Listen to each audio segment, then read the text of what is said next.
এবং তার নাম ধরে ডাকে, ঝন্ডা, এই ঝন্ডা।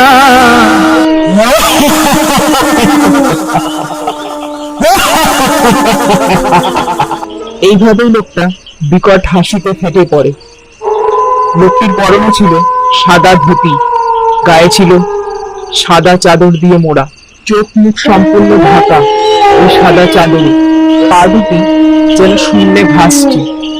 এই ভয়ঙ্কর দৃশ্য দেখে ঝর্ণা ভীষণ ভয় পেয়ে অজ্ঞান হয়ে পড়ে যায়।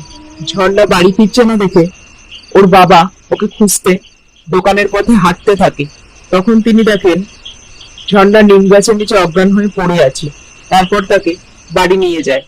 কিন্তু সেই দিন থেকে ঝর্ণা খুব অসুস্থ হয়ে পড়ে এবং মুখ দিয়ে কথা বার হয় না। প্রায় 1 মাস পর ঝর্ণা স্বাভাবিক অবস্থায় ফিরে আসে। অনেক চিকিৎসার পর ঝর্ণা সুস্থ হয়ে ওঠে।